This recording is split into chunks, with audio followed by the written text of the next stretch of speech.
हर व्यक्ति के जीवन में कभी न कभी ये प्रश्न जरूर उठता है कि किस्मत पहले से लिखी होती है या फिर हमारे कर्म उसे बदलने की ताकत रखते हैं। आज की कहानी में यह बताया गया है कि कैसे धैर्य, मेहनत और सही दिशा में कर्म करने से किस्मत के चक्र को घुमाया जा सकता है। जीवन में उतार चढ़ाव आते रहते हैं, लेकिन असली बदलाव तब होता है जब हम अपने कर्मों को समझकर उन्हें सही दिशा में लगाते हैं।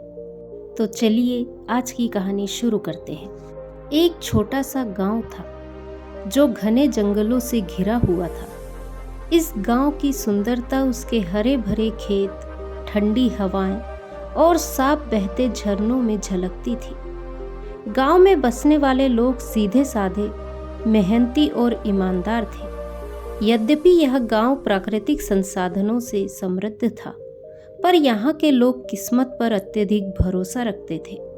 वे मानते थे कि किस्मत का खेल जीवन को बनाता और बिगाड़ता है।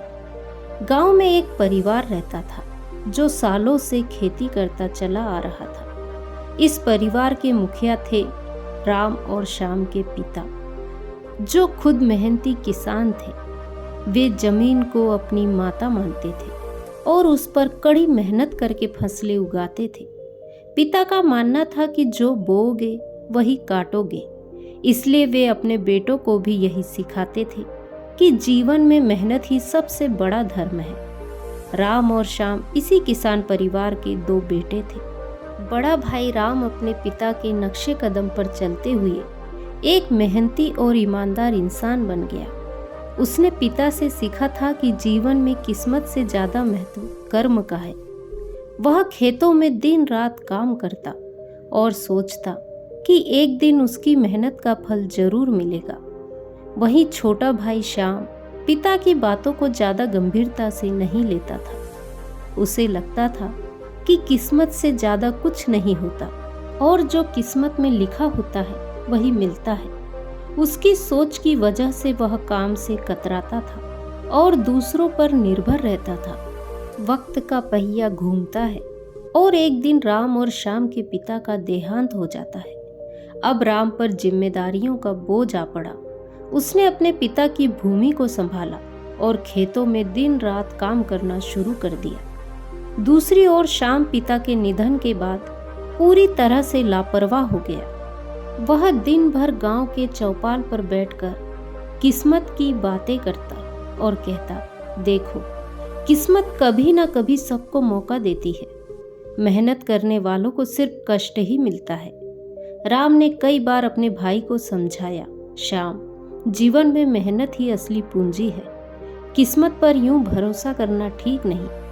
किस्मत मौका देती है, पर उसे साकार करने के लिए कर्म का सहारा जरूरी है। श्याम हमेशा हंसकर जवाब देता, भाई, किस्मत का खेल बड़ा होता है। तुम देखते जाओ, एक दिन बिना मेहनत के मेरी किस्मत बदल जाएगी। राम अपने भाई की बातों को नजरअंदाज करते हुए अपने कर्म में जुटा रहता। वह मानता था कि किस्मत मौका तो देती है, पर उसे साकार करने के लिए कर्म की आवश्यकता होती है। गांव में एक दिन अचानक से बौद्ध भिक्षु का आगमन हुआ। बौद्ध भिक्षु बहुत ज्ञानी और अनुभवी थे। उनके बारे में कहा जाता था कि वे भगवान बुद्ध के महान उपदेशों के अनुगामी थे और जीवन के गहरे रहस्यों को समझते थे। गांव के लोग उनसे मार्गदर्शन लेने के लिए उनके पास जाते थे। राम और श्याम को भी उनके बारे में पता चला। राम ने सोचा कि शायद बौद्ध भिक्षु से कुछ मार्गदर्शन मिलेगा और उसकी मेहनत का फल जल्द ही मिल सकेगा। श्याम, जो किस्मत पर अत्यधिक भरोसा करता था, उसने सोचा कि बौद्ध भिक्षु उसके लिए किस्मत का कोई खास रहस्य उजागर करेंगे। दोनों भाई एक दिन बौद्ध भिक्षु से मिलने पहुंचे। बौद्ध भिक्षु अपने आश्रम में ध्यान मग्न बैठे थे। जब राम और श्याम उनके पास पहुंचे तो बौद्ध भिक्षु ने मुस्कान के साथ कहा, बेटा, तुम दोनों कौन हो और क्यों आए हो? राम ने पहले बोलते हुए कहा, गुरुवर, मैं राम हूँ। इस गांव का एक साधारण किसान हूँ। मैं सालों से मेहनत कर रहा हूँ, लेकिन मुझे लगता है कि मेरी किस्मत नहीं बदल रही। क्या मेरी किस्मत कभी बदलेगी? बौद्ध भिक्षु ने राम की आंखों में गहराई से देखा और बोले, बेटा, किस्मत का खेल बड़ा गूढ़ होता है, लेकिन याद रखना, किस्मत तभी बदलती है जब कर्म और धैर्य का साथ हो। सिर्फ कर्म करना ही काफी नहीं है, कभी कभी धैर्य भी आवश्यक होता है। इसके बाद श्याम ने बात को आगे बढ़ाते हुए कहा, गुरुवर, मैं श्याम हूँ, राम का छोटा भाई। मुझे यकीन है कि किस्मत ही इंसान की जिंदगी को बदलती है। मैंने मेहनत नहीं की, लेकिन मुझे लगता है कि एक दिन मेरी किस्मत मुझे बिना मेहनत के सब कुछ दे देगी। क्या ऐसा हो सकता है?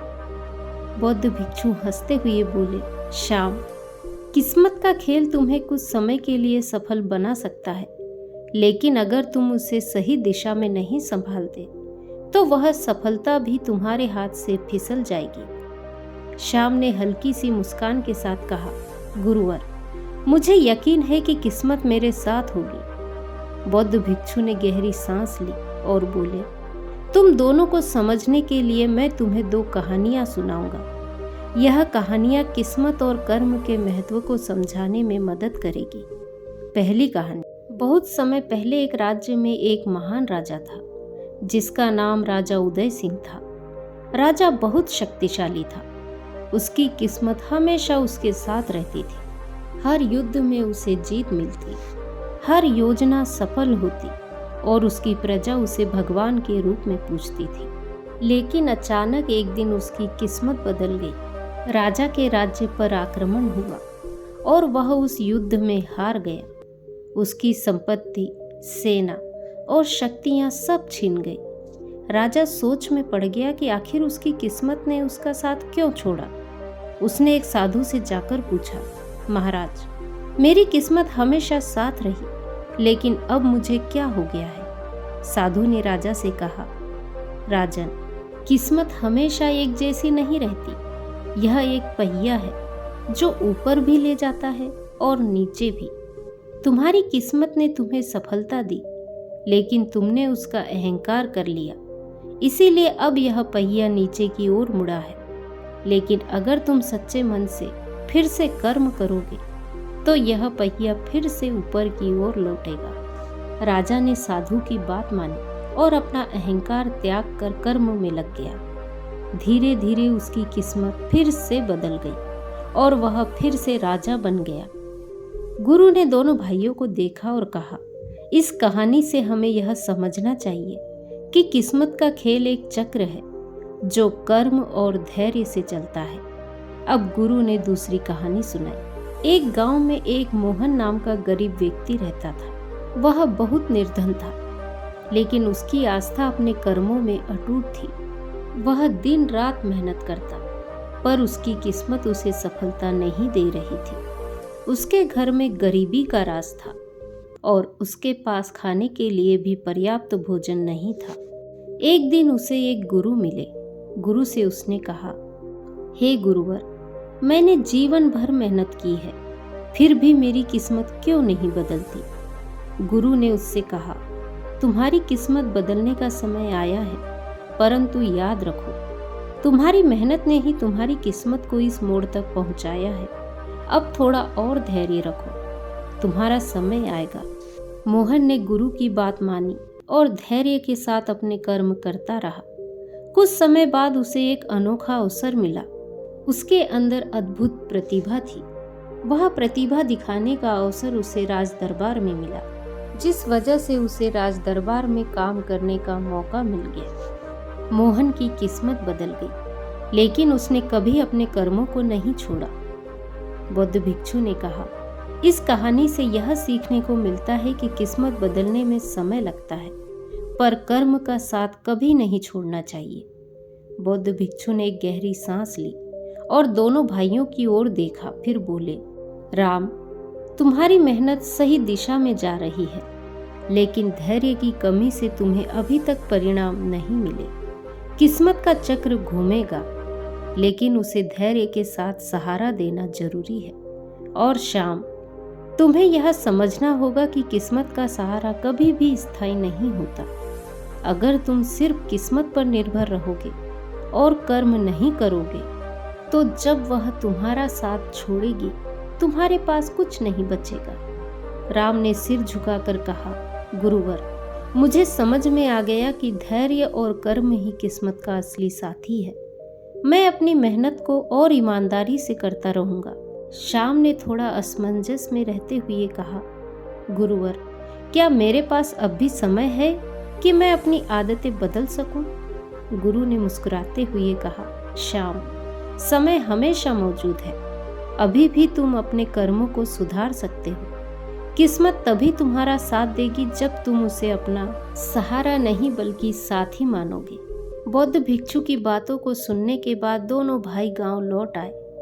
गांव की धूल भरी सड़कों पर चलते हुए दोनों ने अपने गांव के खेतों और झरनों को देखा। यह गांव सदियों से किस्मत और मेहनत की गवाही देता आया था। राम ने हमेशा इसे अपनी जिम्मेदारी के रूप में देखा और अब श्याम ने भी गांव की खुशहाली को अपनी आंखों से देखा और महसूस किया कि यह सब मेहनत का नतीजा है, ना कि केवल किस्मत का खेल। राम ने श्याम से कहा, भाई, हमें अपनी भूमि पर और मेहनत करनी होगी।